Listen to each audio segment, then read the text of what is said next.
जय Hind dear students. आज है 8 अप्रैल और 8 अप्रैल को जितने भी करेंट अफेयर्स बनेंगे उसको कवर करेंगे। यदि आप चैनल में पहली बार आए हैं तो चैनल को सब्सक्राइब कर लीजिएगा। सब्सक्राइब करने के बाद बेल के आइकन को जरूर दबाइएगा, जिससे कि हमारी वीडियो को नोटिफिकेशन समय समय पर आपको मिलते रहे। चलिए आज के करेंट अफेयर्स की क्लास शुरू करते हैं। आज का पहला क्वेश्चन है, राष्ट्रीय सर्वज्ञ हमारा दिवस कब मनाया जाता है? ए 6 अप्रैल, बी 7 अप्रैल, डी 8 अप्रैल, सी 8 अप्रैल, डी 9 अप्रैल। इसका सही आंसर है 8 अप्रैल। राष्ट्रीय सर्वज्ञ हमारा दिवस हर साल 8 अप्रैल को मनाया जाता है। यह सब कुछ हमारा नामक 8 अप्रैल को मनाया जाता है, सब कुछ हमारा दिवस। अब बात आई है अप्रैल माह की, तो अप्रैल माह में 1 अप्रैल को उत्कल दिवस मनाया जाता है हमारे देश में, और उत्कल दिवस है उड़ीसा का स्थापना दिवस। उड़ीसा राज्य का स्थापना दिवस 1 अप्रैल को मनाया जाता है। राष्ट्रीय समुद्री दिवस 5 अप्रैल को मनाया जाता है। 14 अप्रैल को अंबेडकर जयंती मनाई जाती है। सिविल सेवा दिवस 21 अप्रैल को मनाया जाता है और राष्ट्रीय पंचायती राज दिवस 24 अप्रैल को मनाया जाता है। तो ये कुछ इंपॉर्टेंट राष्ट्रीय दिवस थे जो कि आपके एग्जाम के लिए इंपॉर्टेंट हो सकते हैं। अगला क्वेश्चन, हाल ही में ISSF विश्व कप राइफल एवं पिस्तल प्रतियोगिता में 10 मीटर एयर पिस्तल मिश्रित टीम स्पर्धा का स्वर्ण पदक किस भारतीय जोड़ी ने जीता? ए मनु भाकर और सौरभ चौधरी, बी पलक और मुकेश नेलावल्ली, सी ईसा सिंह और अभिषेक वर्मा, डी राही सरनोबत और विजय कुमार। इसका सही आंसर है पलक और मुकेश नेलावल्ली, जिन्होंने हाल ही में ISSF प्रतियोगिता में स्वर्ण पदक जीता है। और यहाँ पर आया है नाम ISSF, तो इसका पूरा नाम होता है इंटरनेशनल शूटिंग स्पोर्ट फेडरेशन। और ISSF विश्व कप 2026 का ये एक चरण स्पेन के ग्रेटर नोएडा शहर में आयोजित किया हुआ है और इसमें 10 मीटर एयर पिस्टल मिश्रित प्रतियोगिता में टीम स्पर्धा में स्वर्ण पदक जीता है पलक और मुकेश नेलावल्ली ने। पलक और मुकेश नेलावल्ली ने 487.7 अंक के साथ विश्व रिकॉर्ड के साथ यह जीत दर्ज की है। तो याद रखिएगा, हाल ही में पलक और मुकेश नेलावल्ली ने विश्व रिकॉर्ड भी बनाया है और उन्होंने 487.6 अंक के साथ यह विश्व रिकॉर्ड भी बनाया है। दोनों मिश्रित टीम का मतलब होता है पुरुष वर्ग भी और महिला वर्ग भी साथ में निशाना लगाते हैं, इसलिए इसे मिश्रित टीम स्पर्धा कहा जाता है। यह स्कोर जूनियर विश्व रिकॉर्ड भी हो चुका है।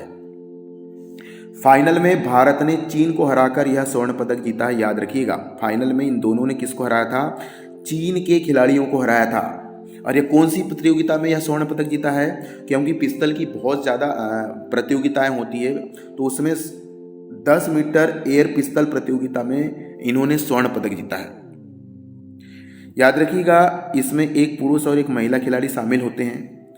हाँ, इससे पहले पलक ने 2023 में एशियाई खेलों में व्यक्तिगत स्वर्ण पदक भी जीत चुकी है, याद रखिएगा। और मुकेश नेलावल्ली ने पहले ही जूनियर विश्व चैंपियन भी रह चुके हैं। तो दोनों खिलाड़ियों के बारे में इतनी इंपॉर्टेंट बातें आपको याद होनी चाहिए, जो कि एग्जाम की दृष्टि से बहुत ज़्यादा महत्वपूर्ण है। अगला क्वेश्चन, एयर इंडिया के CEO पद से कार्यकाल समाप्त होने से पहले इस्तीफा देने वाले व्यक्ति कौन बने?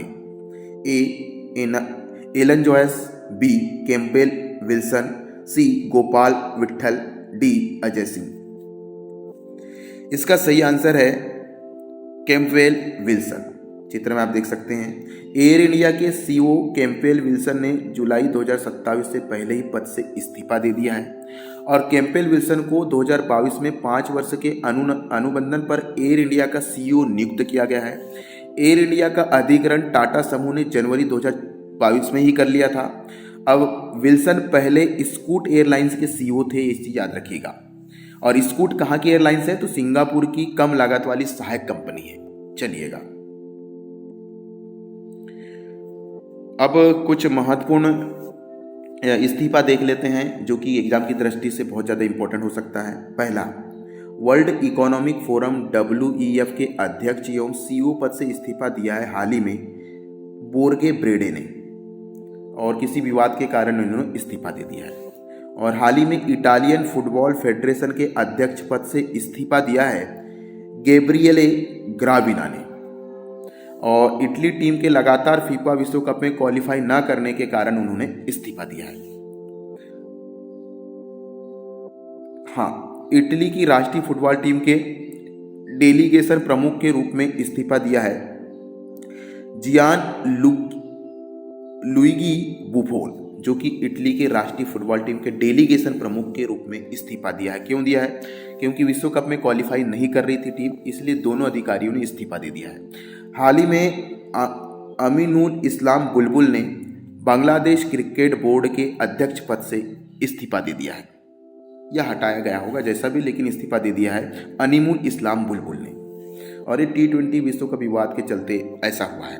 तो ये कुछ महत्वपूर्ण अभी इस्तीफा थे जो कि एग्जाम की दृष्टि से बहुत ज़्यादा इंपॉर्टेंट हो सकते हैं। अगला क्वेश्चन, हाल ही में किस राज्य सरकार ने अपना पहला जाति सामाजिक आर्थिक सर्वेक्षण शुरू किया है? A Manipur, B Maharashtra, C Haryana, D Punjab. इसका सही आंसर है पंजाब। पंजाब सरकार ने 1 अप्रैल 2026 से राज्य में अपना पहला जाति सामाजिक आर्थिक सर्वेक्षण शुरू किया है, और मुख्यमंत्री भगवंत मान ने इसका नेतृत्व कर रहे हैं। और इसका मुख्य उद्देश्य क्या है? तो राज्य के सभी समुदाय के जीवन स्तर, आर्थिक स्थिति और सामाजिक स्थितियों का आकलन करना। बात आई है पंजाब की। पंजाब की स्थापना 1 नवंबर 1966 में हुई थी, और पंजाब के मुख्यमंत्री हैं भगवंत मान। पंजाब के राज्यपाल हैं भी गुलाब चंद कटारिया। पंजाब को आप मैप में देख सकते हैं कि पश्चिम में पाकिस्तान के साथ अपनी सीमा बनाता है, जबकि उत्तर में आप जम्मू कश्मीर के साथ सीमा बनाते हैं, और उत्तर पूर्व में हिमाचल प्रदेश के साथ सीमा बनाते हैं, और दक्षिण में हरियाणा के साथ अपनी सीमा बनाता है, और दक्षिण पश्चिम में यह राजस्थान के साथ अपनी सीमा बनाने वाला राज्य है। चलिएगा अगला क्वेश्चन, हाल ही में 16वीं हॉकी इंडिया सब जूनियर पुरुष राष्ट्रीय चैंपियनशिप 2026 का आयोजन कहाँ किया जा रहा है? A Rajgir, B Raipur, C Imphal, D Delhi. इसका सही आंसर है राजगीर। 16वीं हॉकी इंडिया सब जूनियर पुरुष राष्ट्रीय चैंपियनशिप 2026 का आयोजन बिहार के राजगीर में किया जा रहा है, और यह टूर्नामेंट में 1 से 12 अप्रैल 2026 तक राजगीर स्थित नवनिर्मित हॉकी स्टेडियम में यह आयोजन किया जा रहा है, और इसमें देश भर के 30 राज्य और केंद्र शासित प्रदेश टीमें भाग लेगी। अगला क्वेश्चन, हाल ही में तोलाम किस देश के राष्ट्रपति बने हैं? A Indonesia, B Myanmar, C Vietnam, D Nepal. इसका सही आंसर है वियतनाम। तोलाम वियतनाम के नए राष्ट्रपति बने हैं। इनकी पार्टी का नाम है कम्युनिस्ट पार्टी, और यहाँ पर 495 सांसदों ने तोलाम की राष्ट्रपति पद के लिए मतदान किया है, और इनकी पार्टी जो है वियतनाम में कम्युनिस्ट पार्टी ऑफ वियतनाम, यहाँ पर एक दलीय शासन प्रणाली चलती है। ठीक है, वियतनाम राष्ट्रीय सभा देश की सर्वोच्च संस्था मानी जाती है वियतनाम में। बात वियतनाम की आई है तो वियतनाम के प्रधानमंत्री है फोम मिंग छिन, और यहाँ की राजधानी है हनोई। वियतनाम की मुद्रा है वियतनामी डोंग, और वियतनाम के पड़ोसी देश है चीन, जो कि उत्तर में है। आप देख सकते हैं यहाँ पर चीन उत्तर की ओर है, ऊपर की ओर पड़ोसी देश है। और पश्चिम में लाओस और कंबोडिया है। पश्चिम में आप देख सकते हैं इधर लाओस भी है और कंबोडिया भी है। 2 देश है इसके साथ अपनी सीमाएं बनाती हैं, लाओस, कंबोडिया और चीन। चलिए अगला क्वेश्चन, विश्व स्वास्थ्य दिवस कब मनाया जाता है? A 6 अप्रैल को, B 7 अप्रैल को, C 8 अप्रैल, D 9 अप्रैल। इसका सही आंसर है 7 अप्रैल। विश्व स्वास्थ्य दिवस हर साल 7 अप्रैल को मनाया जाता है, और विश्व स्वास्थ्य संगठन की स्थापना 1948 में हुई थी। इन्होंने विश्व स्वास्थ्य दिवस सर्वप्रथम 1950 में मनाया था, और विश्व स्वास्थ्य संगठन इसका मुख्य उद्देश्य है संपूर्ण शारीरिक, मानसिक और सामाजिक कल्याण के रूप में इस दिवस को मनाने का उद्देश्य है कि सभी का शारीरिक, मानसिक और सामाजिक कल्याण हो। बात आई है विश्व स्वास्थ्य संगठन अर्थात वर्ल्ड हेल्थ ऑर्गेनाइजेशन WHO की, तो इसकी स्थापना 7 अप्रैल 1948 में की गई थी। इसका WHO का मुख्यालय जेनेवा में है और जेनेवा स्विट्जरलैंड में स्थित है। वर्तमान इसके महानिदेशक हैं डॉक्टर टेड्रोस एडहेनॉम घेब्रेयेसस। चलिए अगला क्वेश्चन, भारतीय मूल की बोधना शिवनंदन किस देश की सर्वश्रेष्ठ महिला शतरंज खिलाड़ी बनी है? A America, B Japan, C England और डी दक्षिण अफ्रीका। इसका सही आंसर है इंग्लैंड। भारतीय मूल की 11 वर्षीय खिलाड़ी है बोधना शिवनंदन, जो कि इंग्लैंड की नंबर 1 सर्वश्रेष्ठ महिला शतरंज खिलाड़ी हैं। आप देख सकते हैं इस बालिका को। इन्होंने 2366 फीडे रेटिंग के साथ यह उपलब्धि हासिल की है। ये रैंकिंग कभी कभी पूछ लेता है तो याद रखिएगा, 2366। और भारत की दुनिया की 100 शीर्ष महिला खिलाड़ी में शामिल हो चुकी हैं और सबसे कम उम्र की खिलाड़ी भी बन चुकी हैं। दुनिया की शीर्ष 100 महिला खिलाड़ी में शामिल होने वाली दुनिया की सबसे कम उम्र की यह महिला है, लड़की है, जो कि भारतीय मूल की है, 11 वर्ष की है, बोधना शिवनंदन। कहाँ रहती है? इंग्लैंड में रहती है। और इसका संबंध किस राज्य से है? एक क्वेश्चन बन सकता है, तो इसका संबंध तमिलनाडु से है। चलिएगा अगला क्वेश्चन, हाल ही में चर्चा में रही मणिपुर के राज्यपाल द्वारा लॉन्च की गई पुस्तक सब पर राम तपस्वी राजा के लेखक कौन है? अमित त्रिपाठी, बी आशुतोष अग्निहोत्री, सी देवदत्त पटनायक, डी अशोक कुमार पांडे। इसके क्वेश्चन का आंसर देने से पहले आपसे अनुरोध है कि आप चैनल को सब्सक्राइब कर लीजिए, वीडियो को लाइक कर दीजिए, क्योंकि हर दिन हम एक से बढ़कर एक करेंट अफेयर्स के सारे क्वेश्चन आपके सामने लाते हैं। इसकी PDF भी हम आपको दे देंगे। तो इस क्वेश्चन का आंसर होगा आशुतोष अग्निहोत्री। ये पुस्तक का नाम है सब पर राम तपस्वी राजा। कब इसका विमोचन किया गया? तो 4 अप्रैल 2026 को। और इसका विमोचन किया है मणिपुर के राज्यपाल अजय कुमार भल्ला, और साथ ही साथ यहाँ किरण बेदी भी आपको दिखाई दे रही होंगी। यह पुस्तक किसके ऊपर है? तो इसके लेखक हैं IAS अधिकारी और कवि भी हैं आशुतोष अग्निहोत्री। इन्होंने यह किताब लिखा है और इस किताब में रामायण के पात्रों और घटनाओं पर आधारित एक काव्य संग्रह है, जिसमें 15 लंबी कविताएं हैं। आपको बता दें कि आशुतोष अग्निहोत्री ने उनकी 10वीं किताब है और हिंदी काव्य की उनकी 5वीं किताब है। टोटल उन्होंने 10वीं किताब लिख ली है इसको लेकर के, और हिंदी काव्य की उनकी 5वीं किताब है। याद रखिएगा, यह विमोचन कहाँ किया गया? तो नई दिल्ली के इंडिया इंटरनेशनल सेंटर में इसका विमोचन किया गया। कुछ पिक्चर्स आप देख सकते हैं। चलिए अगला क्वेश्चन, विश्व की पहली चौगुनी अग्निहीन तीरंदाजी चैंपियन कौन बनी? ए शीतल देवी, बी पायल नाग, सी अवनी लेखरा, डी भावना पटेल। इसका सही आंसर है पायल नाग। पायल नाग उड़ीसा की 18 वर्षीय पैरा तीरंदाज है, जिन्होंने अंतर्राष्ट्रीय और यह पदक जीत लिया है। यह पदक जीतने वाली खिलाड़ी है। अंतर्राष्ट्रीय स्तर पर इन्होंने स्वर्ण पदक जीता है और स्वर्ण पदक जीत करके इन्होंने इतिहास रच दिया है।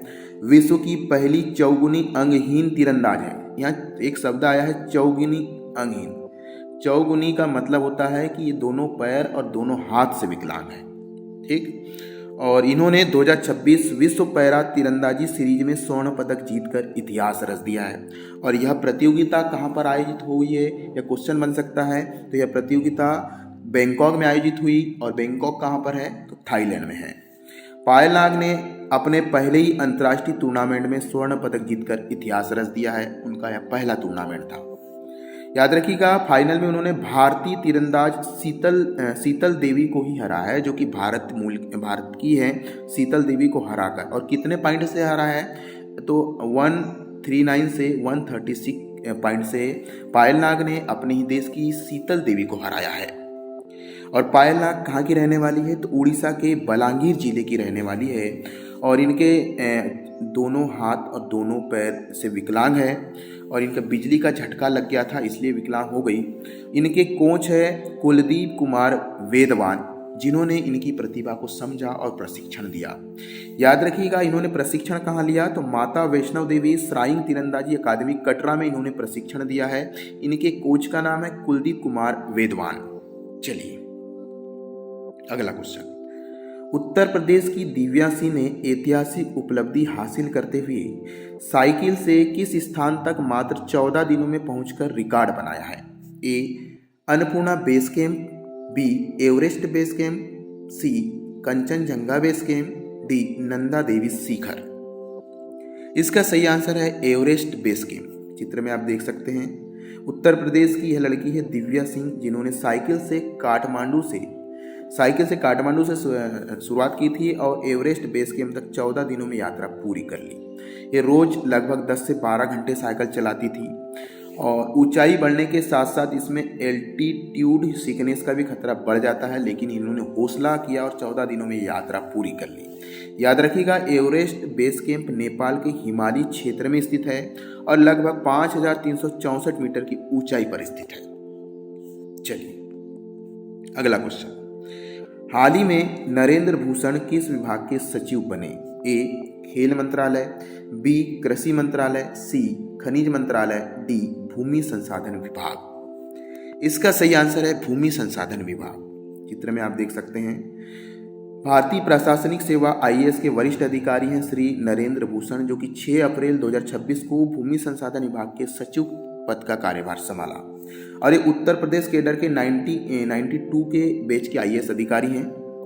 अब बात आती है भूमि संसाधन विभाग, तो यह ग्रामीण विकास मंत्रालय के अधीन कार्य करता है और ग्रामीण विकास मंत्रालय ने इसे 1999 में एक अलग मंत्रालय के रूप में नामित किया है। अब बात आती है भूमि संसाधन विभाग की, तो इसका मुख्यालय कहाँ पर है, तो कृषि भवन नई दिल्ली में है और यह मनरेगा और प्रधानमंत्री आवास ग्रामीण योजना का क्रियान्वयन और संचालन करता है। चलिए अगला क्वेश्चन। हाल ही में आईपीएल में इतिहास में 200 विकेट लेने वाले पहले तेज गेंदबाज कौन बने? ए युजवेंद्र चहल, बी सुनील नारायण और सी भूपेंद्र कुमार, डी जसप्रीत बुमराह। इसका सही आंसर है भूपेंद्र कुमार। आप देख सकते हैं भूपेंद्र कुमार आईपीएल में 200 विकेट लेने वाले पहले गेंदबाज बन गए हैं और यह किस किस के बीच में मैच हो रहा था, तो आरसीबी और सीएसके के बीच हो रहा था। मैच कब हो रहा था ये भी क्वेश्चन बन सकता है, तो 5 अप्रैल 2026 में हो रहा था और इन्होंने 200वां विकेट लिया। किसका विकेट लिया है? आयुष मनहात्रे का विकेट लेकर के यह इतिहास रचा है। और इन्होंने कितने मैच खेला है? इन्होंने 192 मैचों में 202 विकेट लेकर के इतिहास रच दिया है और इनकी गेंदबाजी का औसत है 27.25। इसके पहले रिकॉर्ड किसके नाम था आईपीएल में सबसे ज़्यादा विकेट लेने का रिकॉर्ड युजवेंद्र चहल के नाम था, जिन्होंने 224 विकेट लिए थे। ठीक है, चलिए।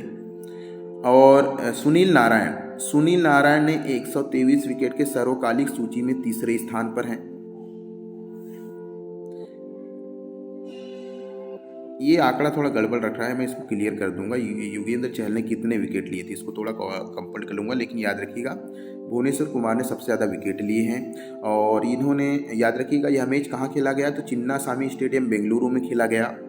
और आरबीसी ने याद रखिएगा आरबीसी ने इसमें 250 रन बनाए थे।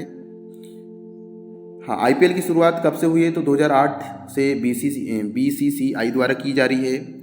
हाँ, याद रखें टूर्नामेंट में सबसे ज़्यादा विकेट लेने वाले गेंदबाज को पर्पल कैप दिया जाता है और भुवनेश्वर कुमार ने 2016 और 2017 में पर्पल कैप जीतने वाले पहले गेंदबाज भी हैं। चलिए अगला। उड़ीसा के पुरी में प्रस्तावित श्री जगन्नाथ अंतर्राष्ट्रीय हवाई अड्डा परियोजना को 1 अप्रैल 2026 को किस प्रकार की मंजूरी प्राप्त हुई है? ए पर्यावरण अंतिम मंजूरी, बी प्रथम चरण की वन मंजूरी, सी नागरिक उड्डयन संचालन मंजूरी, डी सुरक्षा मंजूरी। इसका सही उत्तर है प्रथम चरण की वन मंजूरी। श्री जगन्नाथ अंतर्राष्ट्रीय हवाई अड्डा उड़ीसा के पुरी में बनाया जा रहा है और 1 अप्रैल 2026 को प्रथम चरण की वन मंजूरी मिल चुकी है ना, वन से मंजूरी मिल चुकी है, पेड़ पौधे लगा सकते हैं और वन विभाग ने भी अपनी मंजूरी दे दिया है। यह एक ग्रीन फील्ड हवाई अड्डा है, इसमें पेड़ पौधे ज़्यादा लगे रहेंगे और यह तीर्थ स्थल पुरी के लिए प्रवेश द्वार के रूप में भी कार्य करेगा, क्योंकि पुरी जो पवित्र स्थल है यहाँ पर पास में स्थित है। इसकी कुल लागत आएगी लगभग 5,661 करोड़ रुपए। अगला महत्वपूर्ण क्वेश्चन, हाल ही में किस देश ने खसरा रूबेला के खिलाफ अभियान शुरू किया है? ए बांग्लादेश, बी म्यांमार, सी पाकिस्तान, डी अफगानिस्तान। इसका सही आंसर है बांग्लादेश। बांग्लादेश ने 5 अप्रैल 2026 को खसरा रूबेला के आपातकालीन टीकाकरण अभियान की शुरुआत की है और इसमें 100 से अधिक बच्चों की मौत हो चुकी थी, इसलिए चिंता का विषय था और बांग्लादेश ने 5 अप्रैल से खसरा रूबेला के खिलाफ आपातकालीन टीका लगाने का अभियान शुरू किया है। इसमें मदद कौन कौन कर रहा है? तो विश्व स्वास्थ्य संगठन अर्थात WHO और यूनिसेफ इसमें मदद कर रहे हैं। ठीक है, आज का करंट अफेयर्स यहीं पर समाप्त करते हैं। वीडियो आपको अच्छा लगा होगा, इसकी PDF आपको मिल जाएगी। कमेंट बॉक्स में अपना मोबाइल नंबर टाइप कीजिएगा और कमेंट बॉक्स में जरूर लिखें यह वीडियो आपको कैसा लगा। जय हिंद।